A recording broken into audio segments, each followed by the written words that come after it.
Groupthink is also more powerful with a directive leader, one who controls the discussions. You know, this is the way it's going to be. Thank you for agreeing with me. High stress. If you think there's a threat, it's going to be much easier to follow the group. You don't want to be alone when there's danger. That's not human nature. You want a group around you, standing by you when there's danger. That's why the United States seemed to have a much more cohesive group after 9/11. People were going to groups. People flocked to churches when the danger was on. Yes. Is this one of the reasons why, like, businesses in trouble sometimes fall prey to groupthink? Like, people quit thinking about what they should be thinking about and just say yes, yes, sir.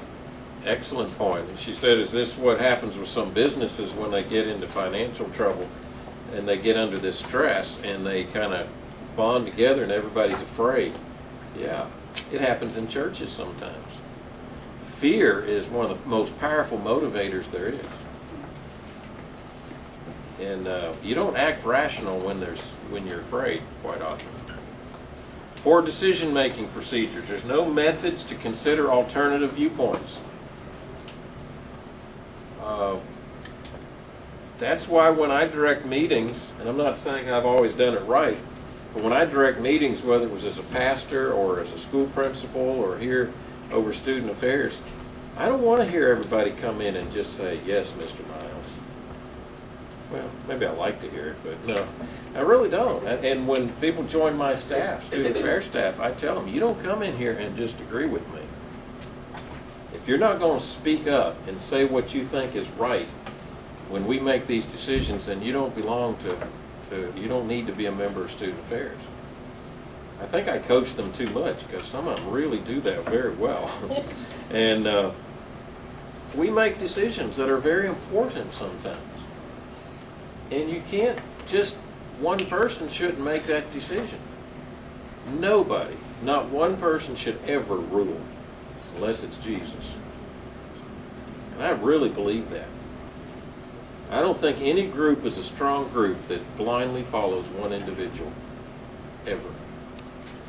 And one particular time we were making a decision for student affairs, and everybody seemed to be immediately in agreement on what we should do. And it was a big decision. It was going to affect somebody's life. And so I just started arguing against everybody. I said, I don't think this is right. I think this is the way we ought to respond. And boy, it was fun. It was so fun, especially knowing what I was doing.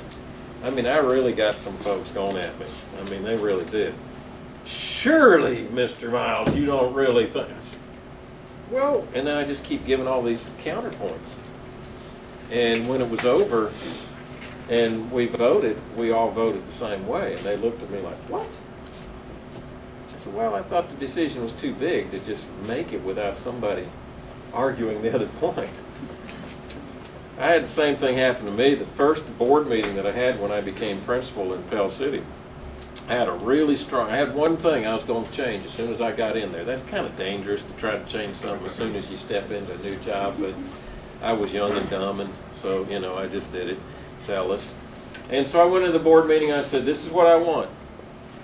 And we had a legal advisor on the board, and he started arguing the risk of doing that. Now, he never said it was illegal, but he just said, and he really, he was a strong debater, and we really went around. We were just, he'd tell me why, I'd go back at him, and we'd go, and finally it was time for the vote, and he voted with me.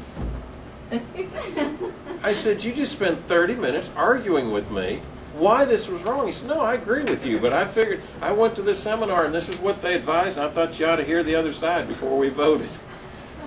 So I got some of my own medicine back then. But I don't think that's a bad thing. I don't mean just argue to waste time. But if it's a big decision, you better be willing to hear alternative viewpoints. That's why occasionally here at God's Bible School, we want to bring people in that are not enmeshed in GBS. You know, we like to have somebody brand new come, whether it's accreditors from HLC or ABHE, or whether it's, sometimes we've just invited somebody to come to campus and say, hang out at campus for a little while and critique us. Because we kind of get used to it. And what you get used to, you're comfortable with. And we did it at Chattanooga when I was teaching there. We had S.D. Herring come in. I couldn't believe all the suggestions he had. Very practical, good suggestions that we were totally missing because we were there every day and we got used to it. Different things like how the bus should come in and pick up students and all kinds of really practical things. Okay. But a group that has poor decision-making procedure, they don't want to hear alternative viewpoints. Then groupthink takes over. Let's finish up with the symptoms of groupthink. Belief in the correctness of the group. God is on our side. Everybody else is wrong. Be careful when you start thinking that. Those who stereotype opposing views. In other words, anybody that thinks contrary to me is, put that label on them. Okay? And something wrong with them. Self-censorship. Can't even say it today. Members decide not to rock the boat. It's easier just to go along. Don't upset anything. Just go along.